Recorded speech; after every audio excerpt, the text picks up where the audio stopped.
oh my goodness, like we have to step away from perfection and focus on the progress, because once you reach that ideal of perfection, then you notice that it's more beyond that. Like perfection doesn't exist.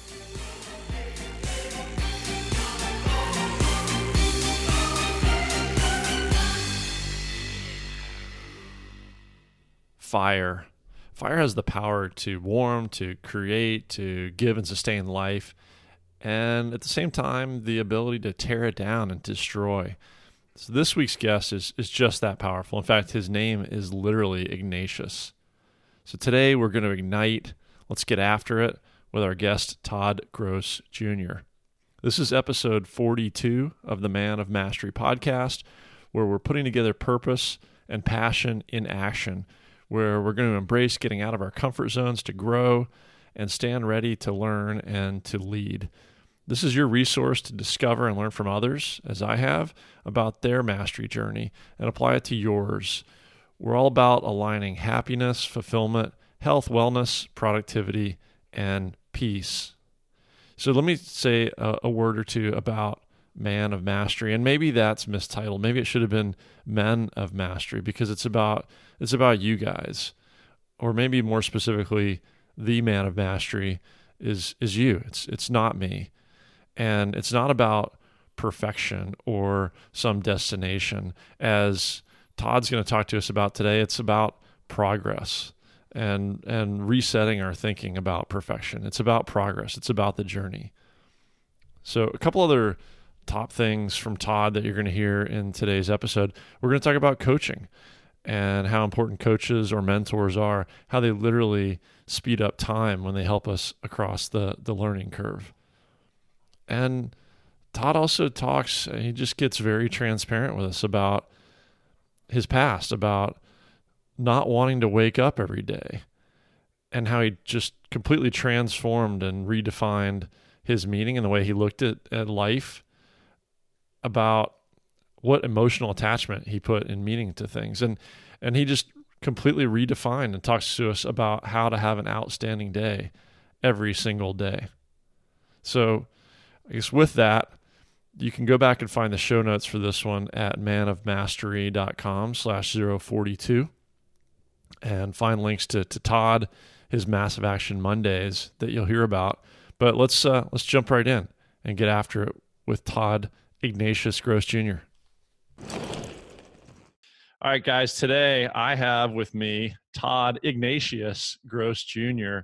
And, usually I do a little bit of an intro, and I may, but in this case, I mean, this guy is so fired up. Todd, I got to let you introduce yourself to us and the audience. Tell us who you are. All right, I appreciate it. What's up, guys? It's Todd Gross Jr., CEO and founder of Breaking Glass Ceiling. I am the tactical practitioner. I use neuro-linguistic programming and tactical precision and merge them together to help you live your mission. Love it. Live your mission. Great stuff. So let's dive right in, Todd. Can we talk about your work at all, or is that top secret? You're in the Navy. Can we talk about what you do in the Navy, or not so much? I just sail around looking for bad guys. That's pretty much what it is, Okay. All right. Let's leave it at that. I'm just going to say, from the very little I know about the nature of your job, I perceive it to be pretty technical, which I just want to put out there because we're going to talk about some stuff. And I think you've got some educational history that to me just seemed at odds with that. So let's talk about what you do. You mentioned NLP, neuro-linguistic programming. You're a master practitioner in that. That's Tony Robbins. And I love the way you described to me, you and I met through Krav Maga, which some people know is a form of self-defense. Yeah. But what you described is you are a coach in self-love and self-care as a means to self-defense. Tell me more. Yeah, definitely. So for anyone who's never heard of neuro-linguistic programming before, it's basically the study of behavior, patterns, and communications, how they all work together to get you the results that you're getting right now. And then being able to go into the behavior, pattern, and communication and changing small things in that to get you the results that you really want. So when you're talking about communication, it's not just communicating with other people, it's also how you communicate to yourself. So if you go into the kitchen and you knock over some milk and it spills, you say, "Oh man, I'm an idiot." And then as you're cleaning it up, you're thinking that, "Oh, I'm an idiot, I'm an idiot, I'm an idiot." So then when you start to embrace other areas of life outside of what you're used to, then it's difficult for you to embrace it because you're carrying that belief of I'm an idiot to everything that you're doing. So does that make sense?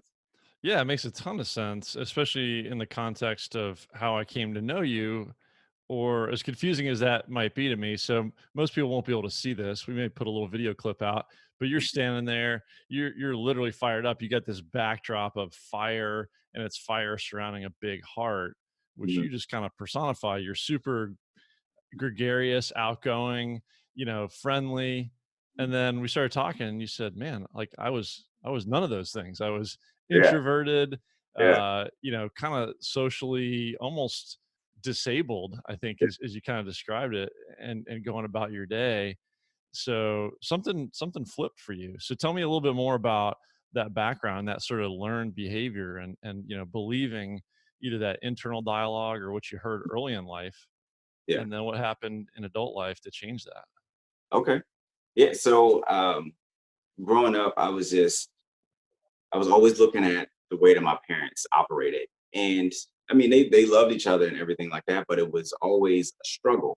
And so I became conditioned that hard work equals struggle because they were out there working hard like most people do. But it became like my internal voice that hard work equals struggle. And I didn't know that at the time. But so every time I felt like I had to work hard, I felt like I struggled. And so I would only look for comfortable situations. So when it came to like meeting new people, I didn't really know what to say. They said I was partially dyslexic. They said that I had a speech impediment. They said that I was really slow when it came to reading and everything like that. So I did some tests and they looked at the results and they were just like, "You're really low compared to where you're supposed to be," basically saying that I'm dumb. And I'm just like, well, how do I show up in the rest of the world like being dumb? And so having that belief that I was dumb, then I had another belief that I was ugly. So I would always look down. I always keep my head down. Even though I'm wearing a hat right now, I would always have my hat down. And I just didn't look people in the face. So I was like, well, these people don't want to see somebody that's ugly and they don't want to talk to someone who's ugly and dumb. So that was like the belief. That was a story about myself. Right. And what really changed it for me is that I got involved in this network marketing company. Like I was at a point where I was severely depressed. I was like ready to commit suicide. I would literally pray every single night that I wouldn't wake up the next day because I was just done with life. I was done with life. And so at that point where I'm done with my own life, I'm not going to consider anybody else's. I'm not going to regard anybody else's life. And someone came to me with a network marketing company and they were just like, "Hey, this is a new opportunity." And I was just like, "Okay, I've heard of these type of businesses before, but I've never really like done it." And so i saw I saw the presentation, and what really stood out to me was the mentorship that came along with the program.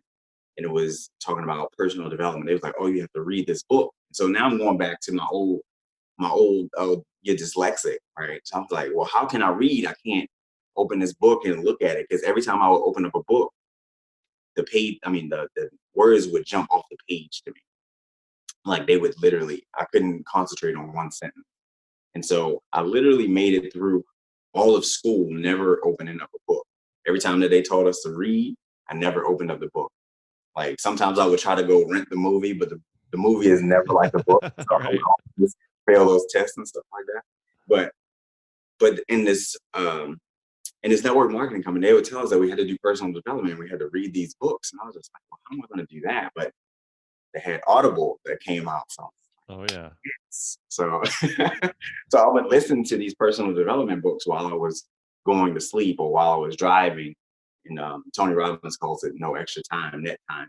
So while you're driving or while you're sleeping, you can literally reprogram your subconscious mind to believe other things.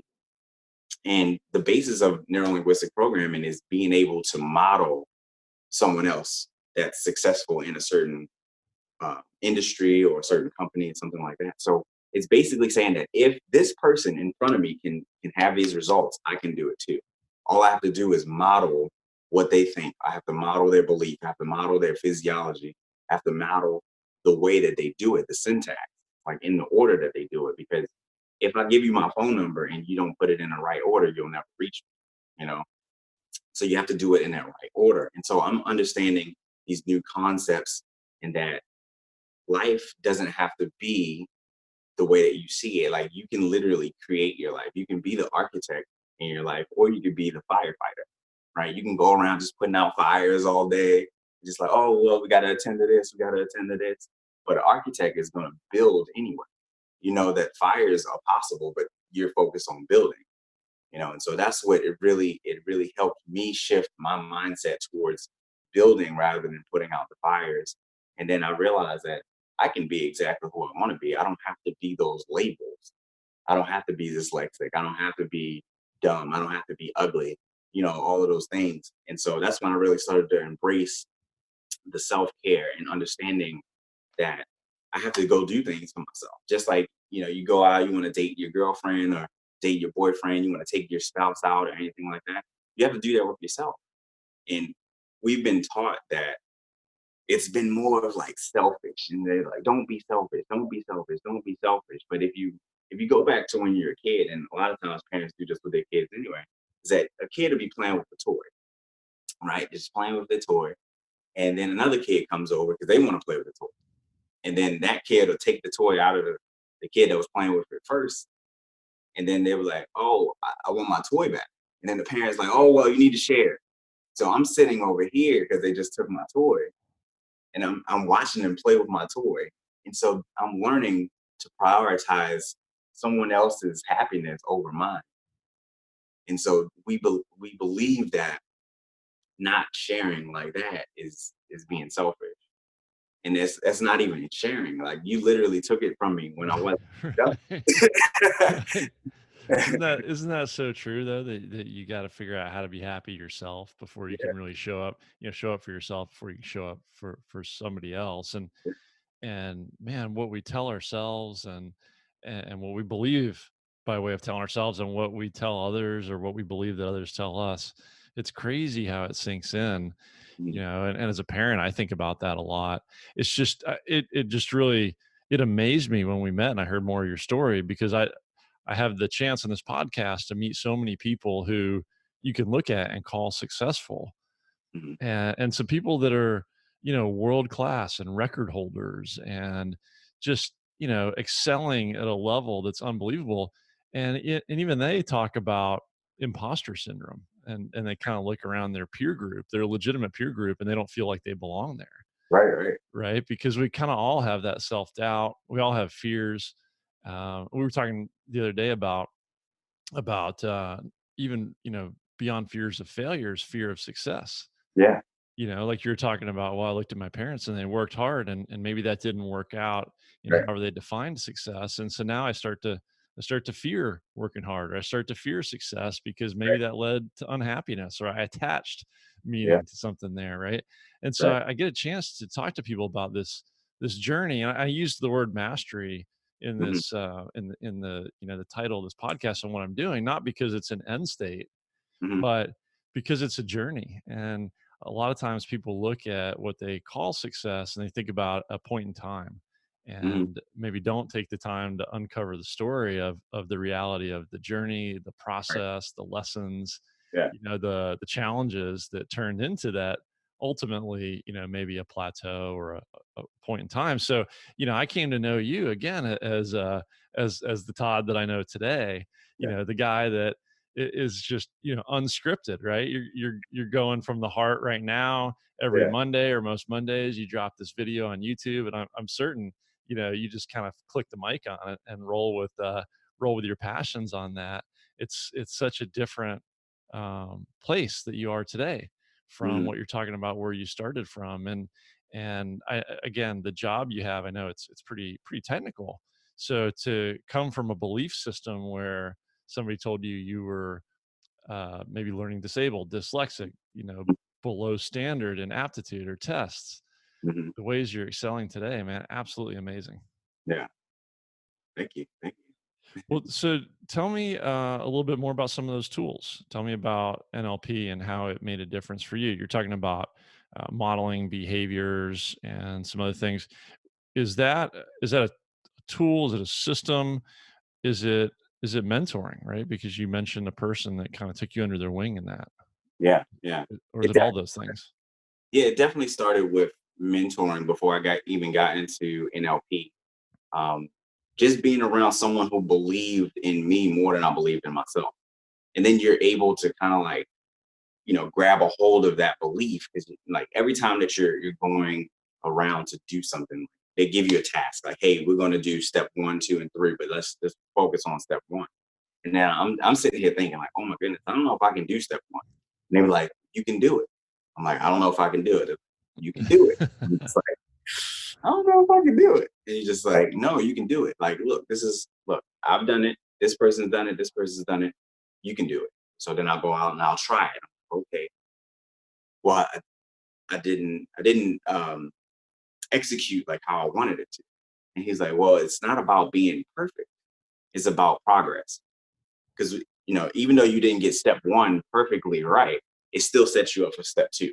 Oh yeah, And I'm like, oh my goodness, like we have to step away from perfection and focus on the progress. Because once you reach that ideal of perfection, then you notice that it's more beyond that.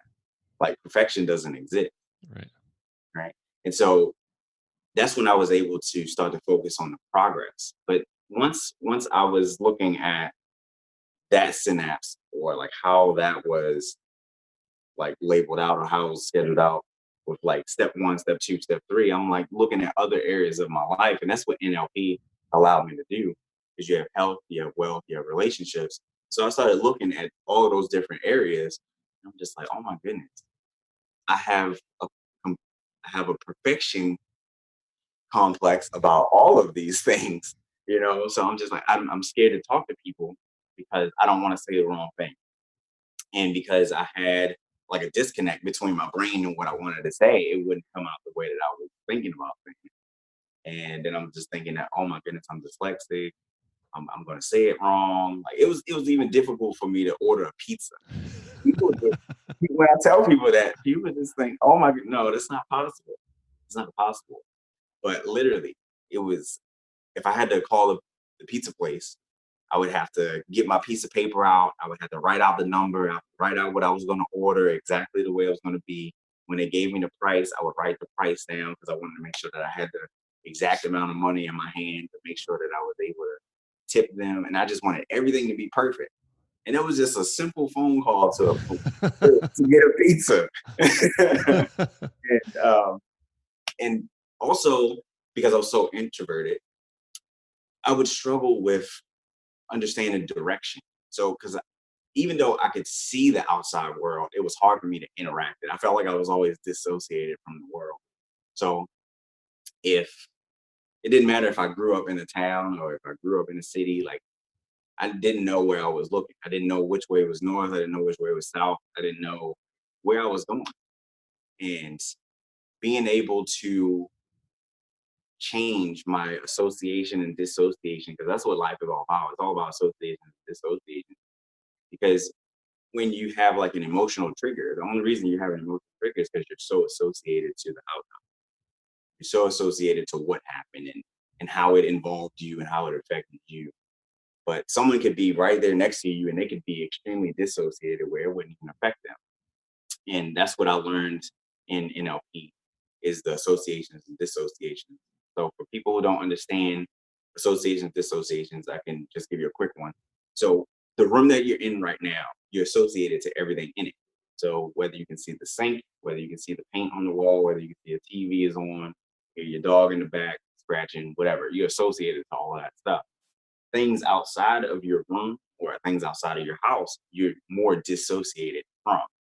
So I live right across the street from Office Depot, right? So if there were a robbery at the Office Depot, I would be dissociated from it because I wouldn't know about it. But as soon as I turn on that TV and the news station says, "Oh my goodness, it was a robbery at Office Depot on this street," then now I'm associated to it. Like, "Oh my goodness, that's literally 2 minutes away from me. Like I could have been there." And then I start associating myself, right? And that's what we do in life. We try to figure out how can we associate things, and we add stress on top of ourselves by associating to things that we don't have to associate to. So Yeah, it's crazy how that built-in survival mechanism works and looks to attach meaning to things, and I'm sure it's meant to keep us alive, be fearful of the things that could harm us. yeah. But we're lucky in a first world country to largely be able to walk around without those kind of mortal dangers Mm, facing us at each turn. Like the tiger's not jumping out when you when you open the door to your place there, most yeah. likely. But we still have that same biological instinct that wants to attach meaning, and sometimes those fears just drive us. Mm, Can you talk a little bit more about uh, the way that you started breaking things down and that helped you understand that there's no such thing as perfection, there's only progress, and once you reach kind of a level, then there's another level to look to. So I think you mentioned the story of with reading in particular, because that was such a challenge. yeah. And yeah, you said, hey, look, the cheat of audiobooks came out, but when you had to start breaking down a physical book, Mm, I mean, that to me was a good tangible way to break things down into micro goals. yeah. Yeah. Okay. So what really helped me with the reading part, because like I said, I didn't read at all. Like in school, I didn't open up a book. They would give me a reading assignment. Hey, read page 1 through 13. You're gonna have a test tomorrow. I would not open a book. Like I would literally not open because the words would just jump off the pages to me. Like they would just keep moving, and I'm just like I cannot concentrate on one sentence. And so it was basically death when they would call on me to read in front of the whole class. And I'm just like, oh my goodness, I have to do like one word at a time and I have to like cover up the whole sentence as I'm kind of like moving across. And again, like I said, I felt dumb. But And you know what? Sorry to interrupt, but the crazy thing is, right? You're going through that, and you're attaching meaning to it, and you're thinking like, "Oh, something wrong with me. I'm dumb. yeah, I'm not learning yeah, at the same pace of the other kids." right, But right. but like if you step back and look at it now, it's like somehow you made it through school without ever reading. So Yeah, maybe yeah, you were way smarter than all those other kids. yeah, maybe. And it was crazy that I graduated with a 3.7 and I never well, Or I don't know, maybe it says something about the educational system. There could be that too. maybe, yeah, yeah, yeah. But But yeah, I think you had mentioned a story about starting to break. I think you might have even been a mentor in that program you were in. Started going like, hey, break it down into 10 pages a day, or 10 pages at a time. yeah, and that was what it was talking about. He said instead of thinking that you have to read this whole book, he's like start with 1 page. He's like 1 page is better than none, and he was like it doesn't matter. Um, it doesn't matter how fast you read. He's like in school they put a time limit on you. He's like there is no time limit. It's all about progression. And so as I was taking that book and breaking it down, he explained to me that he struggled with dyslexia also and that like words will be flipped around. He had a problem with spelling and everything like that. But he interpreted or he communicated more with like dance and like sports and stuff like that. So he was able to convey his message through sports and stuff like that. So what he would do is as he was reading these books, these personal development books, he would change it into sports or he would change it into dance and use those illustrations in order to make it make sense. So now we're more associated to the book rather than dissociated from like why am I reading about this science project? How do you put yourself in the book? Right. So then I'm starting to go through books like fast. I'm starting to read 4 to 5 books a month, like literally reading them, not on Audible. And because I was so hungry for the information, it just made sense. And then I was able to take those books and make those illustrations of how I would live them out, So that was the big change for me. Yeah. Wow. Yeah. So a lot of that just sounds like for you it was there was always a thirst there to learn. Yeah. a hunger to learn. It was just a matter of learning to learn in a way that made sense or clicked for you. Mhm. I don't know if it's probably not right to say that you're lucky to have found that mentor. I don't. I tend to think like these things. What's the best way to say it? I don't know. The universe kind of puts out there what we need, and so somehow you came across this person. But you Mhm. do talk a lot about mentorship, and I think that's one of the things you do now as a coach.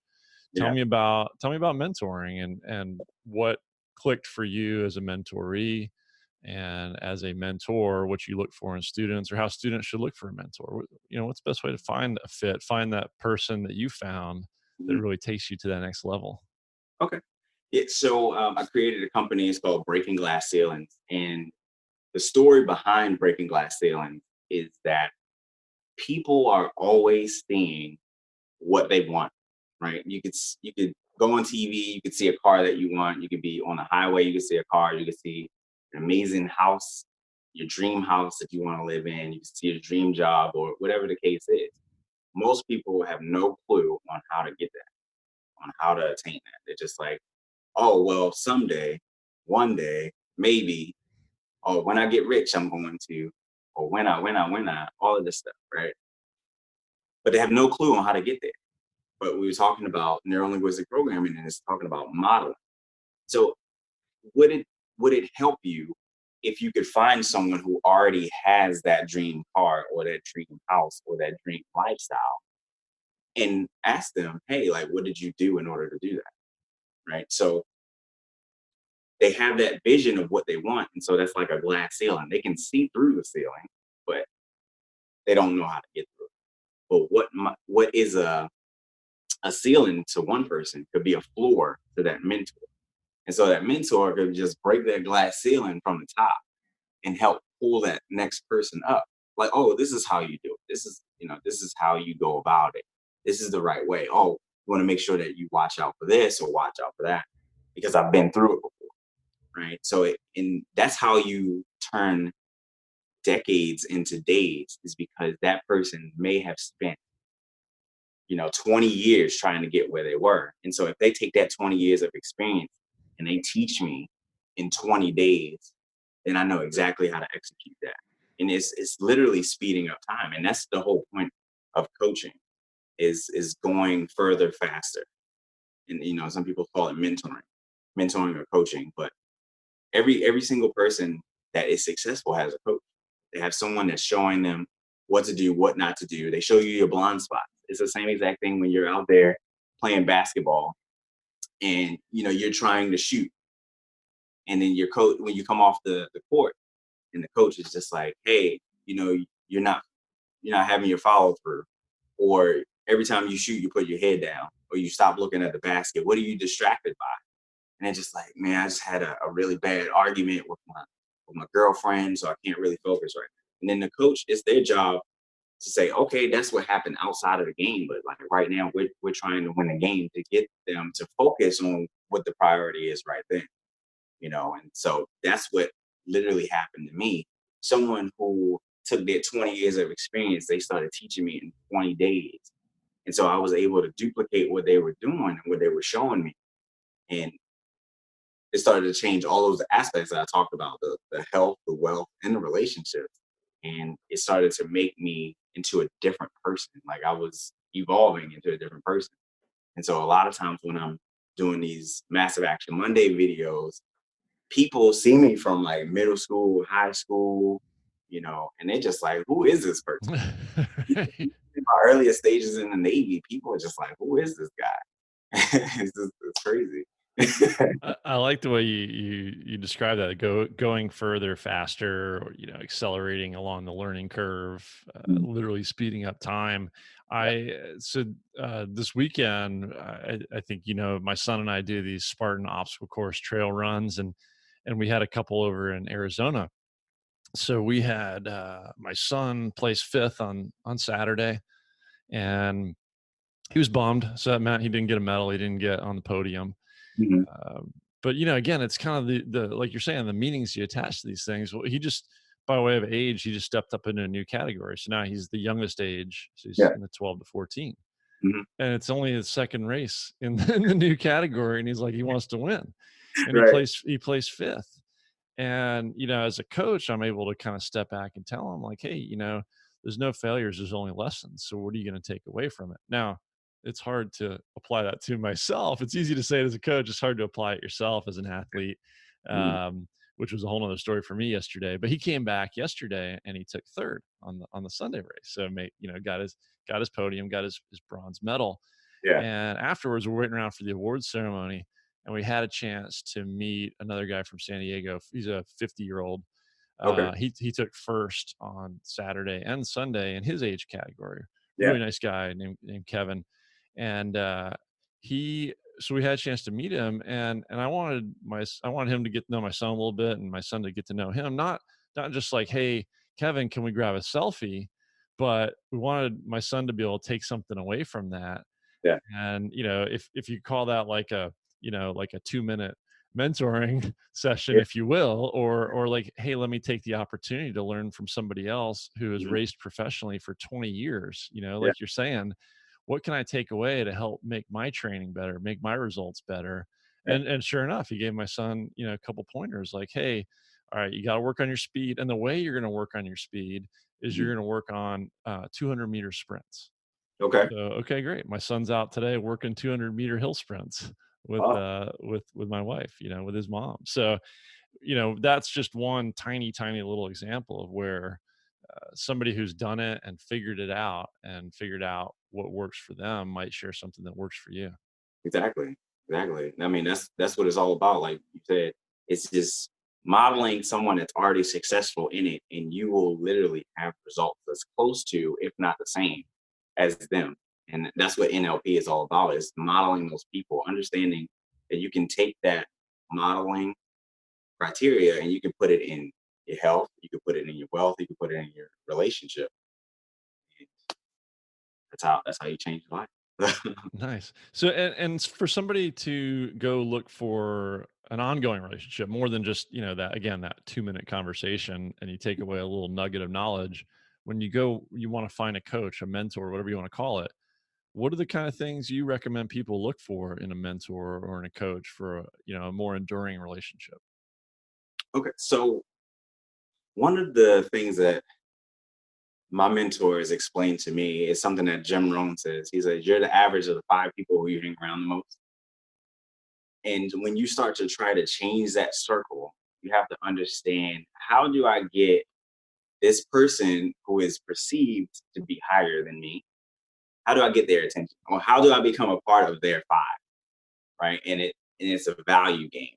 So it doesn't have anything to do with knowledge. It doesn't have anything to do with ability. It doesn't have anything to do with that. But it's like, what value can I bring to this person for them to want to spend time with me as their five? You know, and something that I would do is that when I would meet a new mentor, and I'm just like, oh my goodness, this person made $8 million in 1 year, right?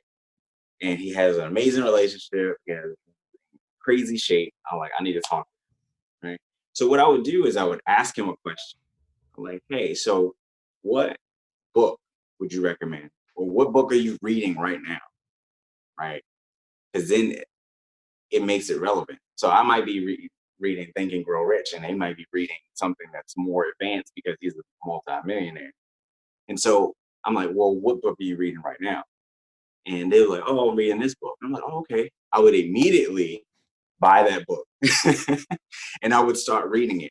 So then the next time that I would see them at the conference or the meetup or whatever it was, I would start to talk to them about their book.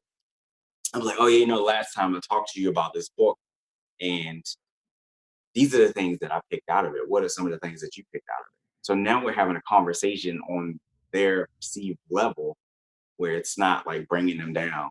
Like, oh, well, how do you make $100 this week? We're talking about $1 million status. Not that we're talking about money, but it's more of, it's easy to quantify money.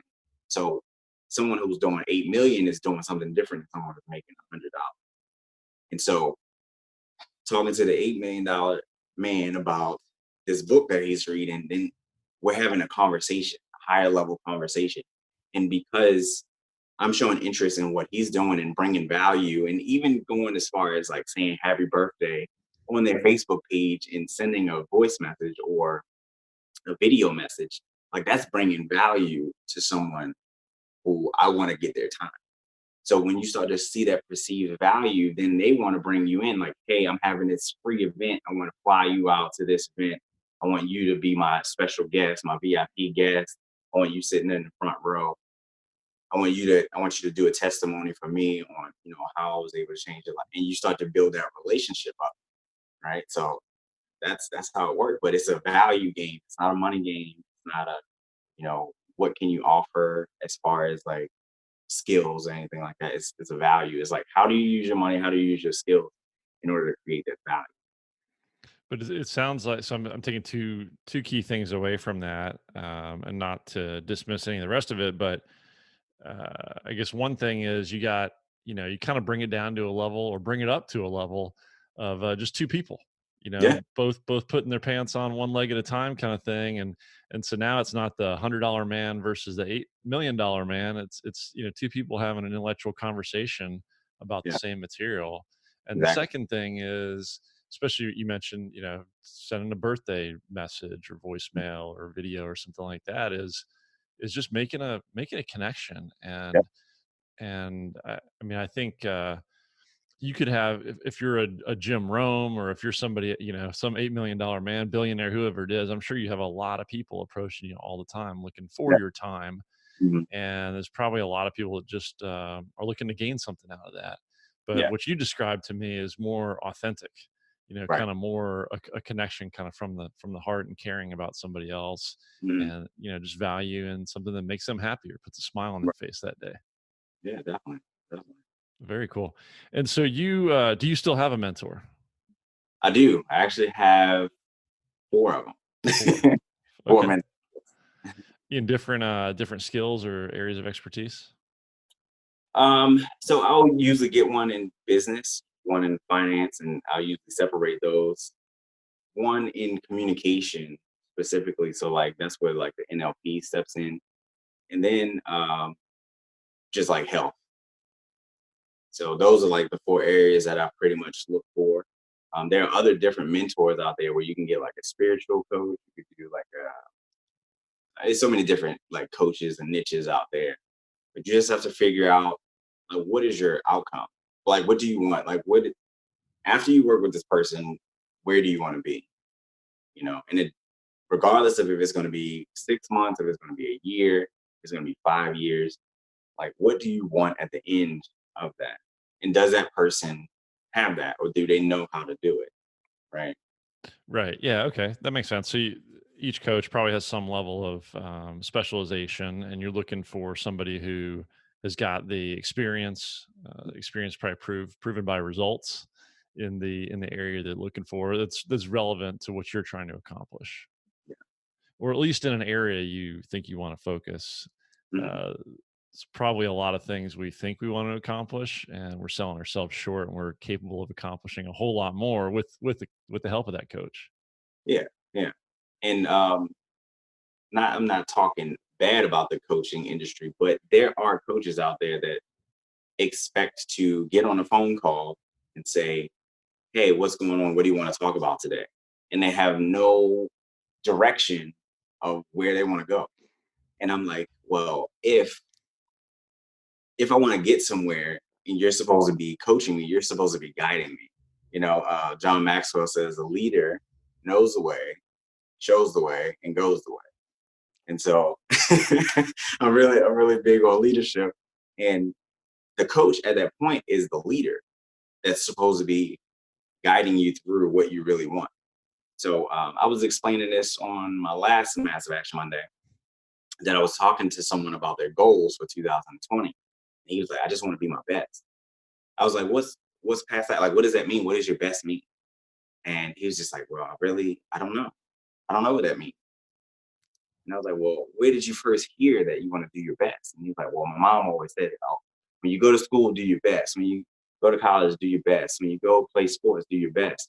And I was like, well, how do you know what your best is? Like, how can you quantify that? At the end of the day, how do you know that you've done your best? And he was like, baffled. Like he was so confused. He was like, I don't know. I really don't know. And I was like, if you were to go to the gym and you just went in there with that mindset that you could only bench press 135 pounds, you would only do 135 pounds. You would only do it 10 times, maybe 11 times, maybe 12 times, and then you would put it down and you would go home. And he was like, well, that's dumb. I was like, I know, because sometimes you need a spotter. Because if you can bench press 135 pounds 15 times, you can bench press 225 pounds 6 times, and you could do 315 probably 2 to 3 times. But you might need some help if you're lifting those heavier weights. Just like if you're going after those heavier goals, you might need somebody to spot you. So that's what a coach does. It helps to streamline the process as far as like thinking about it.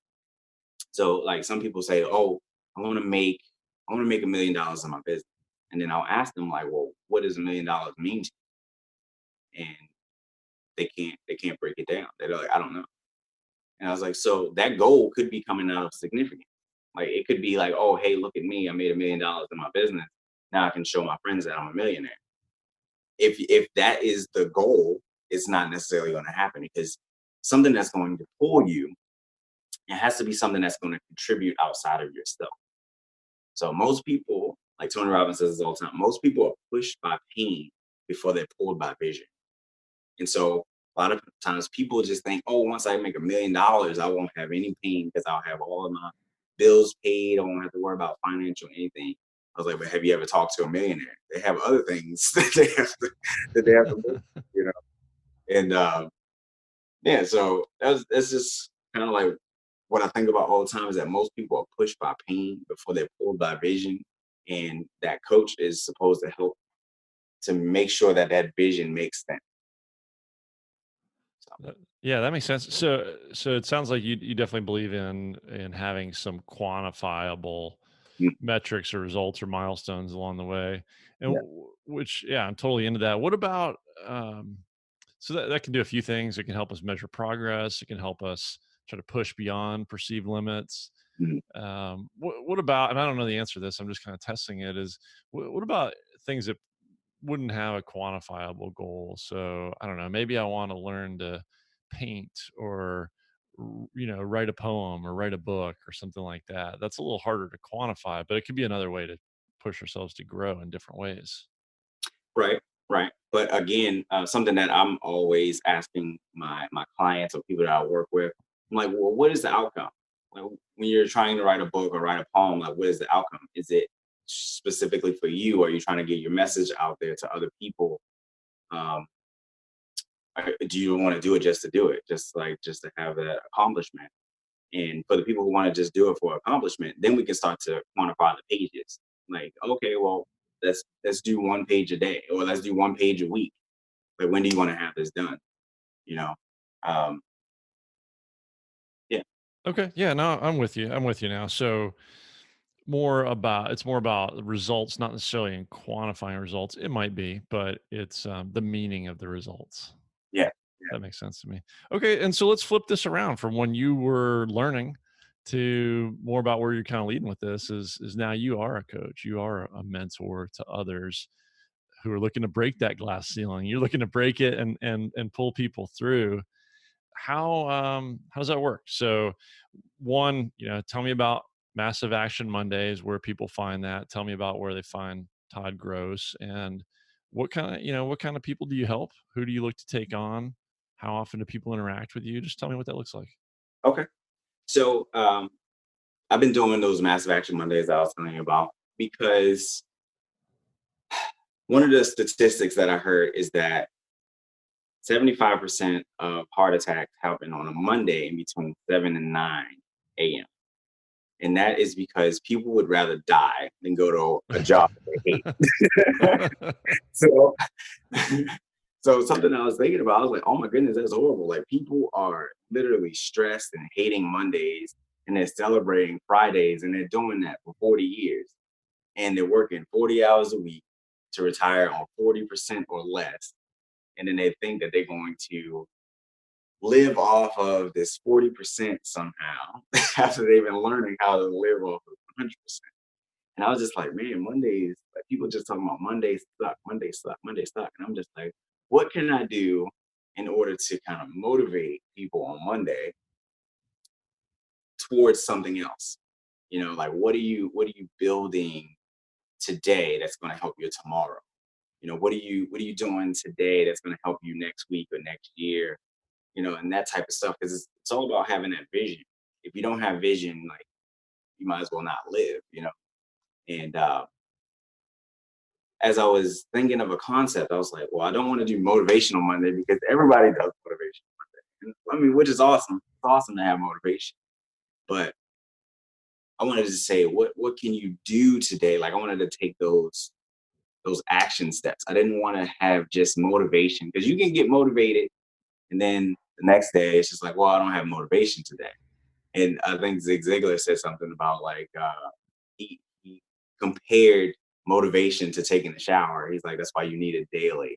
He's like, so, but massive action, when I was talking about taking massive action, we have to understand that knowledge is not power, it's potential power. Taking that action is what is true power. So, because if you know something but you don't do it, you don't really know it. It's just in your brain, but it's not in your physiology. Once you can get something in your physiology, then someone can't stop it.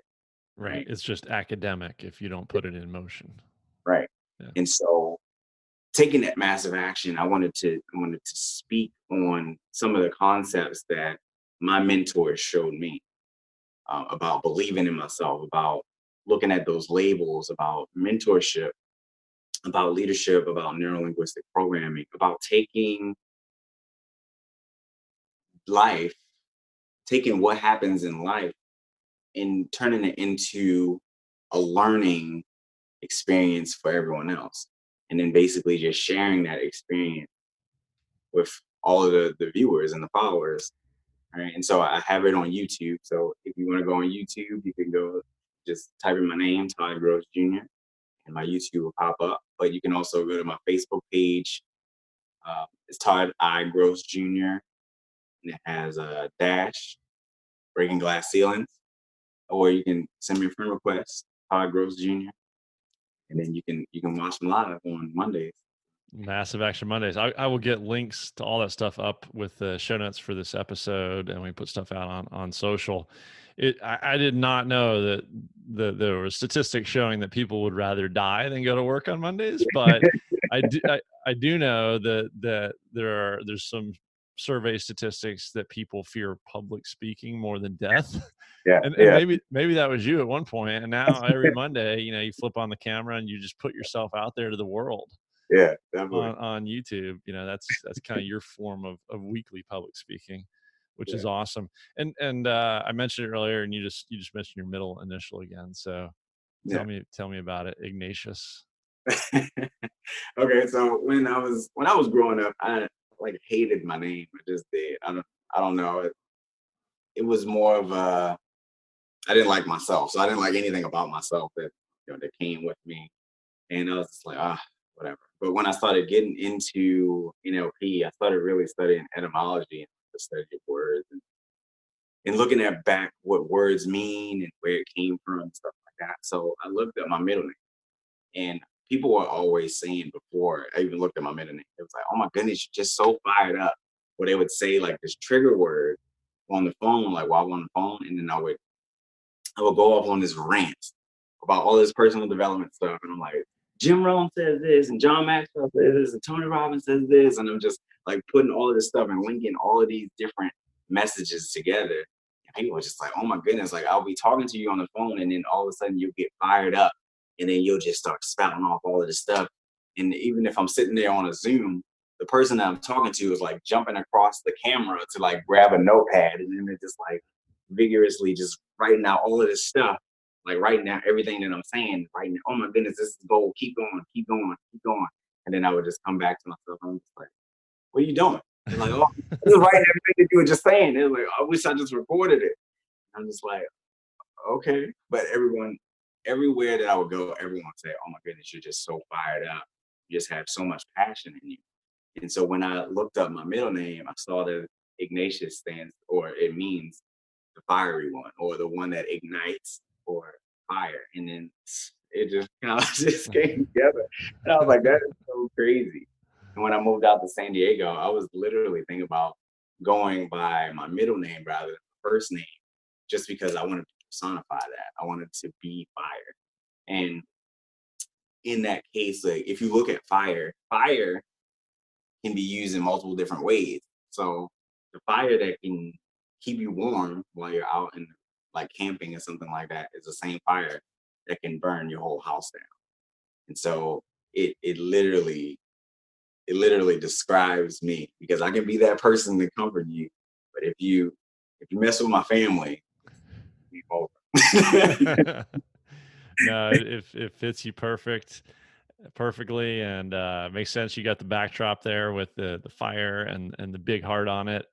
I mean, fire is such a powerful thing, and Todd, it just fits you perfectly. So let me. I love to ask people this question, and so maybe we'll close kind of around this last topic of daily routine. Mhm. And you've got so much that you've learned that you synthesize, and I was the one sitting here just jotting notes down the whole time. Luckily, I've got this recorded, so I can go back and I can share it. But you got so much that you've learned that you put into action that you now give back by way of service through your coaching, through your videos. But what does a day look like for you? Do you have tools that you use in the morning, intraday, evening? Do you have routines like that you like to go through that you can share? So as far as routines, I've tried a couple before. When I really started getting into NLP, I started looking back at my mantra, I guess, but it was a bad mantra. Like I didn't want to wake up. Like I was like, I just hope I die. I hope I don't wake up tomorrow and I'm just not here. So something that I started saying because I understood the power of words. Whenever someone would ask me, "Hey, how are you doing today?" I would say, "I'm doing outstanding, as always." And they was like, "Well, you just sat in 3 hours of traffic. How are you outstanding?" Because I wanted to make sure that it would be like second nature for me to say outstanding, outstanding, outstanding, regardless of what's going on. And so I went to Date with Destiny with Tony Robbins. This was back in 2018 in December. And we went through this list of what are your priorities, right? So some people had love at their top priority. Some people had success. Some people had, you know, happiness. And then what he did is he asked a deeper question of what does it take for you to feel love? What does it take for you to feel success? Like, what does it take? And so, as we're listing out our rules or our priorities, we found that in order for me to be loved, I have to always be getting along with my family. I have to always feel like I'm getting a hug. I have to always, always, always, always, always. And something that Tony Robbins says, he says, we have a dirt road to feeling bad, but we have no, we have a highway to that to feeling bad, but we have a dirt road to success or to happiness, right? And so it just makes so much sense because we make so many rules of perfection of how success looks like. Like, oh, I have to always close every single call that I'm on, all of those different things. And we just set it up for perfection. And then when we don't experience that perfection, then it's just like, well, what's really going on. So I looked at my day and I was like, okay, so I'm saying that my day is outstanding. What do I need to do in order to have an outstanding day? Right. So I'm looking at these rules, looking at all of these rules. I was like, most people would say, in order for me to have an outstanding day, I have to have, wake up on time, feeling refreshed, had the best sex of my life. I had to, have the best breakfast, didn't burn myself with my coffee, dog didn't, go to the bathroom on the floor or anything like that. Just have all this amazing stuff. No traffic. Got to work on time. My boss wasn't there because he's on vacation. I just outstanding day, right? And I was like, that would never happen. Right, right. That would never happen. So what I did is I changed my role for having an outstanding day. And because I didn't want to wake up before, I said, in order for me to have an outstanding day, all I have to do is wake up. That's my rule. And so now when I wake up, I'm just so full, like so deep in the state of gratitude that I have my doors open because I'm in San Diego. I'm just like, this is amazing. Even if it's raining, even if it's like a little overcast, I just think it's amazing just to be awake. I wake up, wrestle my dog a little bit, and then I go do my Massive Action Monday. I love it, man. I love it. And that really pulls it all together too, around attaching meaning to things and having the understanding that perfection is unreachable. Yeah. So rather than creating rules for failure or rules why we shouldn't have an outstanding day, just have a real simple way to wake up and it's already outstanding by definition. Yeah. Fantastic. Yeah, morning gratitude practice is such a great way to start the day. All right, well, Todd, breaking glass ceilings, the tactical practitioner, man. I enjoyed it as always. It's great to have you on. I'll let you know when this is going to drop, and again, we'll get show notes up there with links and get some folks steered towards taking massive action, and hopefully reaching out to you and maybe asking you more about your services, your coaching, and your mentoring. All right. Thank you. I appreciate you for inviting me. It's been awesome. No, I appreciate you, Todd. Thanks Oh, again. yeah. And that was incredible to hear from Todd about how he has put coaching and tools like NLP into practice to literally turn his life around 180 degrees. I mean, this guy is just killing it, and you look at where he came from. So if he can do it, we've all got areas we want to improve on. We got no excuses, right? So really appreciate Todd coming on and sharing that with us. Definitely check out the show notes for this one at manofmastery.com/042 for episode 42 and find links to Todd. Look to him potentially as a coach if you like. Check out his Massive Action Mondays on YouTube. And also, again, really appreciate you guys being here, listening, being ready to take action. I'd love to hear how this is affecting you guys, if you're putting it into practice, how it's affecting your lives, how it's helping improve where you need a kickstart or where you're taking it to the next level. So jump on Instagram or Facebook, share those success stories. Thanks again for your time this week.